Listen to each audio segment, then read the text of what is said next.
నమస్తే friends, let's learn English. ఆంగ్ల భాష నేర్చుకుందాం రండి. ఈ వీడియో సిరీస్లో భాగంగా ఈరోజు కైండ్స్ ఆఫ్ సెంటెన్సెస్ చూద్దాం. ఆల్రెడీ చెప్పాను, మన ఫంక్షనల్ గ్రామర్ మాత్రమే చూస్తున్నాం. బ్యాక్గ్రౌండ్ నాలెడ్జ్ ఇవన్నీ ఉంటేనే మనకి తర్వాత చూడబోయే కాన్సెప్ట్స్ చాలా క్లియర్గా ఉంటాయి. కాబట్టి ఈరోజు కైండ్స్ ఆఫ్ సెంటెన్సెస్ చూద్దాం. సో మన హై స్కూల్లో మనం నేర్చుకునే ఉంటాం 4 వెరైటీలు ఉన్నాయి సెంటెన్సెస్. ఫస్ట్ దాన్ని స్టేట్మెంట్స్ అంటారు, దాన్నే డిక్లరేటివ్ సెంటెన్సెస్ అంటారు, లేదా అసర్టివ్ సెంటెన్సెస్ అని కూడా అంటారు.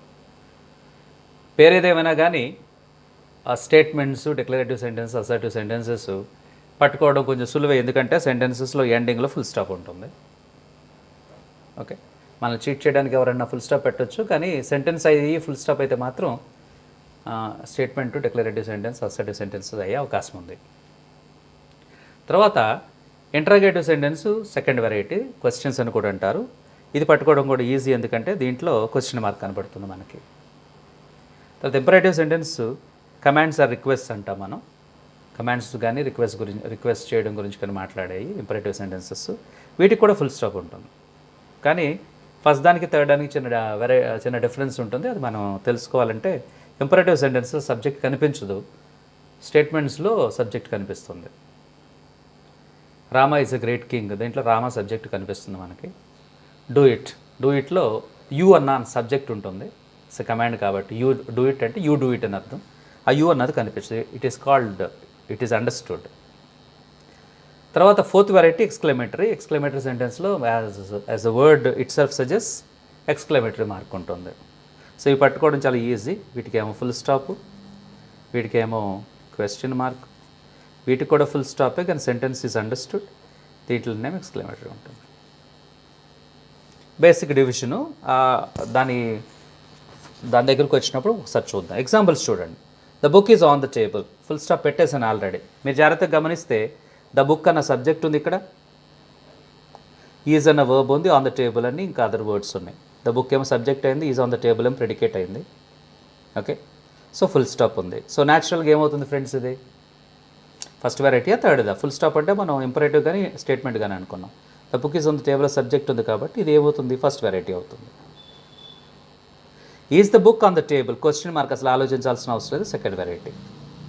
రెండోది గమనిస్తే the book is on the టేబుల్కి is the book on the టేబుల్కి చిన్న డిఫరెన్స్ ఉంది. మీరు గమనిస్తే ఈ సెకండ్ దాంట్లో క్వశ్చన్లో వర్బ్ ముందుకు వచ్చేస్తుంది. ద బుక్ ఈజ్ బదులు ఈజ్ ద బుక్ అయింది చూడండి, అంతే. మిగతా ఏం పెద్ద తేడా ఏం లేదు, చాలాసార్లు అలాగే ఉంటుంది. You are a good boy, are you a good boy? Is he coming to the movie, he is coming to the movie. So ఒకటి నేర్చుకుంటే రెండోది నేర్చుకోవడం పెద్ద సమస్య ఏం కాదు, అర్థమవుతుందా? ఓకే, థర్డ్ సెంటెన్స్ చూడండి. Get the book on the table. ఈ get the book on the table ఇందాక చెప్పినట్టు ఇది order. Get the book on the table, ఆ టేబుల్ మీద పుస్తకం తీసుకురా, ఇస్ అన్ ఆర్డర్. సో దీంట్లో సబ్జెక్ట్ కనిపించట్లేదు, కానీ ఇట్ ఈస్ అండర్స్టూడ్. సబ్జెక్ట్ ఏంటి ఇక్కడ, యూ అన్నది understood. Please get the book on the table, it's request. Please అన్నది రిక్వెస్ట్. ఇక్కడ కూడా subject is understood. Please get the book అంటే ఎవరు తీసుకురావాలి, యూ, ఎవరితో అయితే మాట్లాడుతున్నారు అతను. సో ఇది ఆ third variety. What a book we have on the table, ఇదేమో ఫోర్త్ వెరైటీ, ఎక్స్క్లమేటరీ. సో ఒక డిక్లరేటివ్ సెంటెన్స్ చూస్తే దాంతో మనం అటు ఇటుగా కొంచెం మార్పులు చేస్తే ఇంటరాగేటివ్ సెంటెన్స్ చేయొచ్చు, తర్వాత ఇంపరేటివ్ చేయొచ్చు, తర్వాత ఎక్స్క్లమేటరీ కూడా చేయొచ్చు. ఓకేనా? ఇవి కైండ్స్ ఆఫ్ సెంటెన్సెస్. ఒకసారి క్లియర్గా ఫస్ట్ వెరైటీ చూద్దాం, statements, declarative sentences, assertive sentences.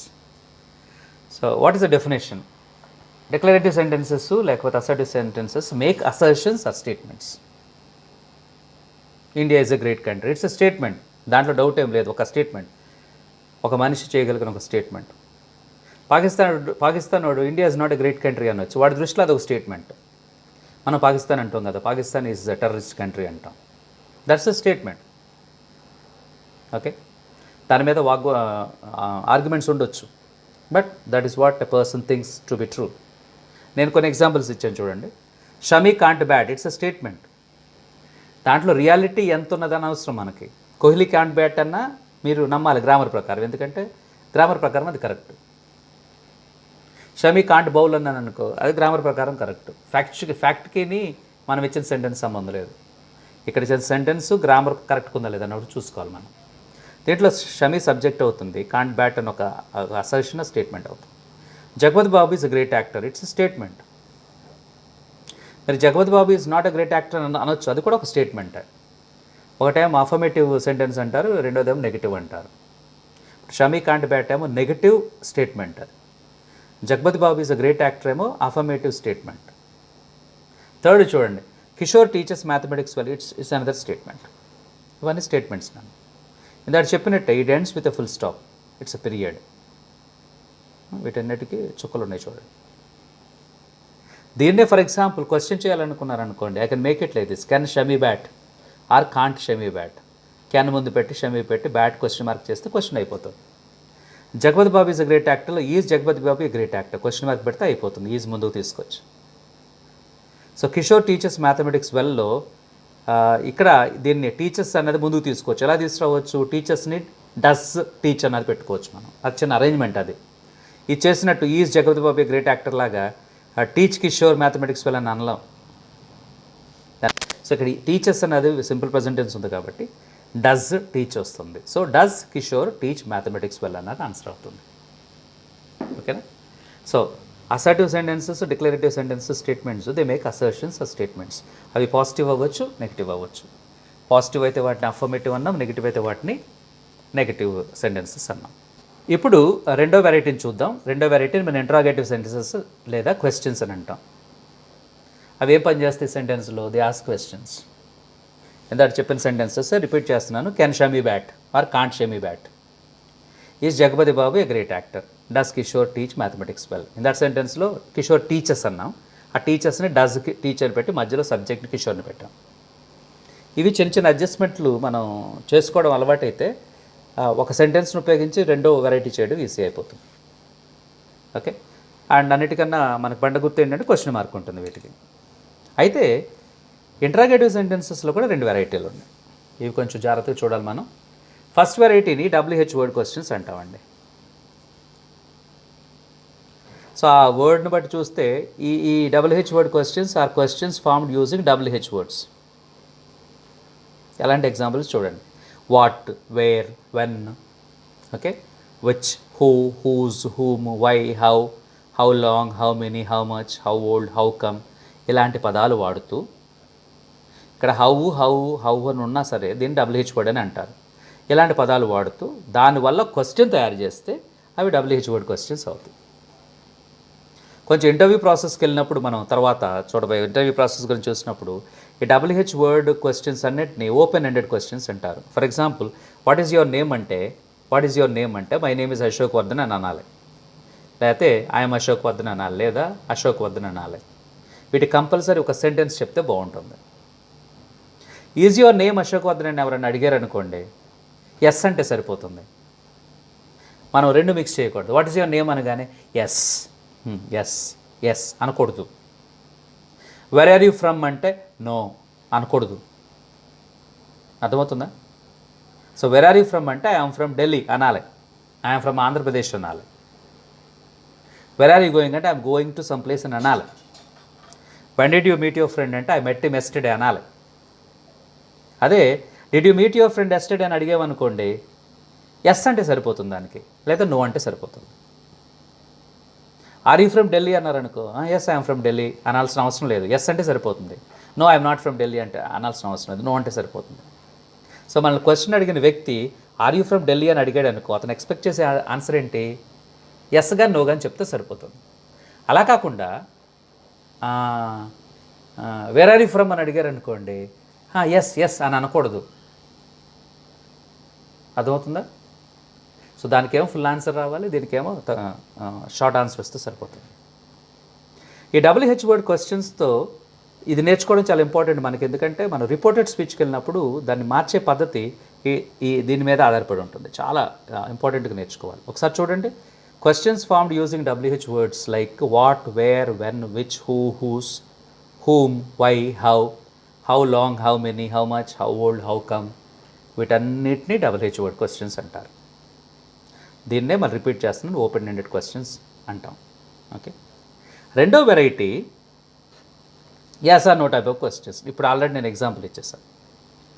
Yes or no type of questions ఏంటంటే ఇలాంటి క్వశ్చన్స్ అడిగినప్పుడు ఎవరన్నా మనల్ని మనం ఆన్సర్ ఎస్ కానీ నో కానీ చెప్తే సరిపోతుంది. For example, these are questions formed using auxiliary verbs. Auxiliary verbs అంటే they different from main verbs అండి. ఆక్సిలరీ వర్బ్స్ అంటే హెల్పింగ్ వర్బ్స్, మెయిన్ వర్బ్స్ కాదు, యాక్షన్ వర్డ్స్ కాదు, అవి డైరెక్ట్గా యాక్షన్ వర్డ్స్ కావు, యాక్షన్ వర్డ్స్ లాగా ఉపయోగపడే మనకి ఆక్సిలరీ వర్బ్స్, హెల్పింగ్ వర్బ్స్ ఉంటాయి. అవేంటి? Am, is, are, was, were, being, been, పెద్ద లిస్ట్ ఉంది చూడండి.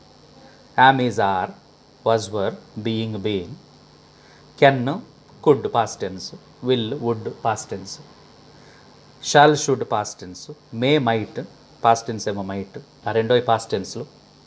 డూ, డస్, డిడ్, ఈ డూ ఏమో ప్రజెంట్ టెన్స్, డస్ ఏమో ప్రజెంట్ టెన్స్, ఈ డస్ ఏమో హీ, షీ, ఇటుకు వస్తుంది, డిడ్ ఏమో past tense. Have, has, had same ఇక్కడ, హ్యావ్ ఏమో ప్రజెంట్ టెన్స్, హ్యాజ్ కూడా ప్రజెంట్ టెన్సే, ఇదేమో హీ, షీ, ఇటుకు వస్తుంది హ్యాజ్, డస్, హ్యాజ్ ఏమో హీ, షీ, ఇటుకు వస్తుంది, హ్యాడ్ ఏమో పాస్ట్ టెన్స్.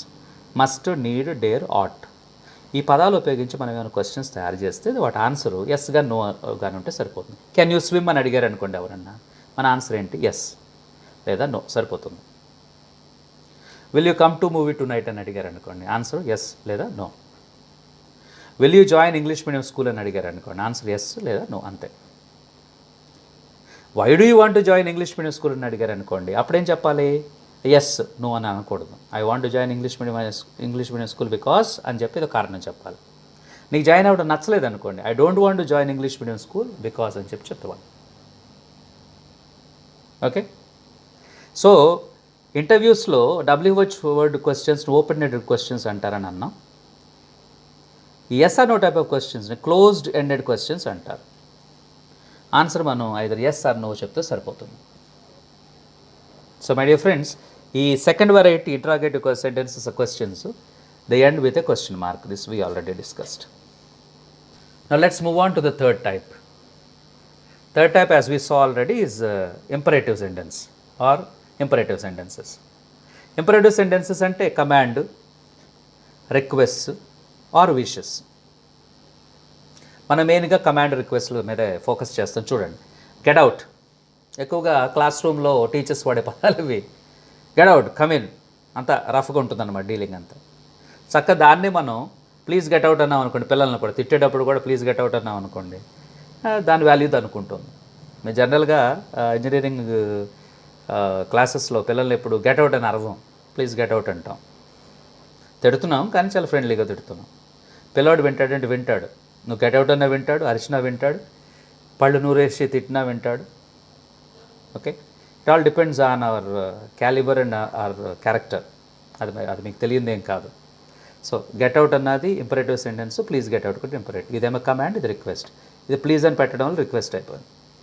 దీన్ని మనం గెట్ అవుట్ ప్లీజ్ అనొచ్చు, could you get out please అనొచ్చు, అలా చాలా వెరైటీలు ఉండొచ్చు. ఓకే, సెకండ్ చూడండి, do the homework, please do the homework. So ఈ సెంటెన్స్లో చూసినా, దీంట్లో చూసినా సబ్జెక్ట్ అనేది ఎప్పుడు యూనే. దీన్నే మనం గ్రామర్ టర్మినాలజీలో సబ్జెక్ట్ యూ ఈజ్ అండర్స్టూడ్ అంటాం. ఓకే, థర్డ్ది కూడా అంతే, submit your details, please submit your details, command, request. ఆ థర్డ్ది మనం విషెస్ అనేది కూడా వాడాను చూడండి. ఆ విషెస్ కింద ఇచ్చాను చూడండి, God bless you, God bless you. యాక్చువల్గా ఇది డిక్లరేటివ్ సెంటెన్స్ లాగా ఉంది, కానీ ఇట్స్ ఎ విష్. దీంట్లో సబ్జెక్ట్ ఉంది, గాడ్ బ్లెస్ యూ. బాన్ వయేజ్, ఎవరన్నా వేరే దేశాలకి ఫ్లైట్లో కానీ షిప్లో కానీ వెళ్తున్నప్పుడు బాన్ వయేజ్ అంటాం, అంటే happy journey. Bon voyage is happy journey.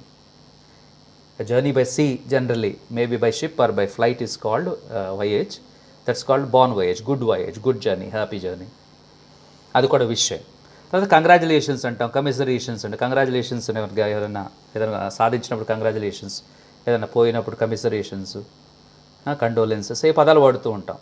వాటిని మనం ఇంపరేటివ్ సెంటెన్సెస్గా ట్రీట్ చేయవచ్చు. మనం ఆల్రెడీ చెప్పుకున్నట్టు it ends with a full stop. Okay, and the fourth one, ఇది పెద్దగా ఎక్స్ప్లెయిన్ చేయాల్సిన అవసరం లేదు, ఎందుకంటే చాలా ఎక్కువగా చూస్తే మనం సడన్ స్ట్రాంగ్ ఫీలింగ్ని ఎక్స్ప్రెస్ చేస్తుంది. Sudden and strong feeling. Okay my dear friends, చూడండి ఒకసారి examples. How cold. How cold అన్నది ఒక మనిషి కోల్డ్గా ఉన్నాడంటే సరైన రెస్పాన్స్ ఇవ్వట్లేదన్న మీనింగ్తో వాడచ్చు. Okay, how cold you are, అదే మీనింగ్, అది కొంచెం ఎక్స్టెన్షన్ ఇచ్చామంత యు ఆర్ అన్నారు. How cold the night is అంటే బాగా చలిగా ఉంది నైట్ అని. సో దీంట్లో మీకు వర్బ్ కనిపించట్లా, రెండు దాంట్లో కనిపించిందిలే కానీ ఇక్కడ కనిపించట్లా. It's an expression, how cold. What a decision it is, exclamatory ఉంది చూడండి. దాన్ని మామూలు సెంటెన్స్లో రాయాలంటే it is a very good decision అనో it is a very bad decision అని రాస్తాం. నెక్స్ట్ చూస్తే వాట్ ఏ డెసిషన్ అని ఉంది చూడండి. What a fellow you are. Okay, ఇదొక ఎక్స్ప్రెషన్. హౌతో కొన్ని ఎక్స్ప్రెషన్స్ ఉంటాయి, వాటితో కొన్ని ఎక్స్ప్రెషన్స్ ఉంటాయి. How beautiful the rose is, how beautiful she is, what a beauty, how handsome, how clever. చూడండి ఎలా తయారు చేసుకోవచ్చు మనం. హౌ కన్నింగ్, హౌ స్మార్ట్, అట్లా. What a smart fellow, what a smart girl, what an intelligent person, అట్లా. Or how intelligent. ఈ రెండు వెరైటీలు అండి. హౌతోను వాటితోనూ కాకుండా ఈ ఎక్స్క్లమేటరీ సెంటెన్సెస్కి ఇదొక మోడల్ అండి. అలాస్ ఈజ్ డెడ్, మనం అయ్యో అంటాం కదా, అయ్యో అతను చచ్చిపోయాడు అంటాం. అలాస్ ఈజ్ డెడ్. అలాస్ అనేది ఒక ఇంటర్జెక్టరీ ఎక్స్ప్రెషన్, అది అలా కూడా చేయొచ్చు మనం. హిప్ హిప్ హుర్రే అంటాం మనం, లేకపోతే hurrah we have won the game. ఇలాంటి సడన్ ఎక్స్ప్రెషన్స్ మనకి తెలుగులోనూ చాలా ఉంటాయి, ఇంగ్లీష్లో కూడా చాలా. తెలుగులో కూడా మనం వాడుతూ ఉంటాం. ఆహా, ఓహో, ఆహా, చాలా ఉంటాయి మనకి ఇలా. ఓకే, లేకపోతే సునీల్ డైలాగ్ ఉంది చూడండి, పిన్ని అంటాడు అమ్మ అనే బదులు, దెబ్బ తగిలినప్పుడు అమ్మ అంటాం. అదే సడన్ ఎక్స్ప్రెషన్, ఎక్స్క్లమేటరీ సెంటెన్సెస్లో వాడేవి. ఇంగ్లీష్లో మనం వాళ్ళు ఎవరు మమ్మీ అని అనరు, మై గాడ్ అంటారు. అదే లేకపోతే ఇంగ్లీష్ వాళ్ళు ఏమంటారు, ఓ గాడ్, ఓ షిట్, చాలా డిఫరెంట్ వర్డ్స్ యూస్ చేస్తారు వాళ్ళు. Okay my dear friends, so sudden strong ఫీలింగ్ని ఎక్స్ప్రెస్ చేసే ఎక్స్క్లమేటరీ సెంటెన్సెస్ అన్నాం. సో రిపీట్ చేస్తున్నాను. Declarative sentences, they declare and they assert. Questions ఏమో క్వశ్చన్స్ అడుగుతాయి. ఇంపరేటివ్ ఏమో it's a request or a command or a wish. Exclamatory sentences ఏమో they express sudden strong feeling. మనం ఇప్పటి వరకు ఏం అర్థం చేసుకున్నాం అన్నది ఒకసారి చూద్దాం. పోయిన వీడియోలో చెప్పినట్టు at the end of every video ఒక చిన్న అసైన్మెంట్ ఇస్తాను. ఆ అసైన్మెంట్ పర్సనల్గా వర్కౌట్ చేసి కామెంట్ సెక్షన్లో పెట్టండి. మీకు ఎంతవరకు అర్థమైందో మీకు తెలుస్తుంది. ఇది ఒక ఇంటరాక్టివ్ మెథడ్ లాగా మీకు నాకు మధ్య ఉపయోగపడుతుంది. ఓకే, సో ఈ సెంటెన్స్ టైపు మీరు గమనిస్తే Akshay Kumar donated huge some, ఫస్ట్ది. అది ఏ టైపో చూడండి. డిక్లరేటివా, ఇంపరేటివా, క్వశ్చనా, ఎక్స్క్లమేటరీ. ఈసారి చేసేటప్పుడు ఆ ఫుల్ స్టాప్లో క్వశ్చన్, ఎక్స్క్లమేటరీ మార్క్ని బేస్ చేసుకుని చేయొద్దు. ఈసారి మీరు అది ఏ పని చేస్తుంది అన్నది ఒకసారి చెక్ చేయండి, దాన్ని బట్టి ఆన్సర్ రాయండి.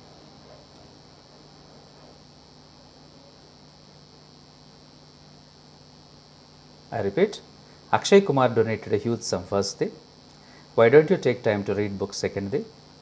I don't understand why you did it, third thing. He's asking you how you are, fourth thing. Corona go, fifth thing. An elephant in Kerala is fed with a pineapple filled with crackers. What an act of madness.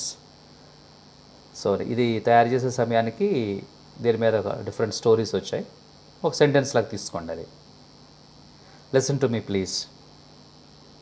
Right brothers invented the aeroplane. India is fighting COVID-19 effectively. క్లియర్గా కనిపిస్తుంది అనుకుంటున్నాను. ఈ 9కి ఏ numbers declarative, ఏ numbers imperative, ఏ numbers questions, ఏ numbers exclamatory. Just అలా comment సెక్షన్లో పెట్టండి. మనం interactive learning approach లాగా మనకు ఉపయోగపడుతుంది. Thank you.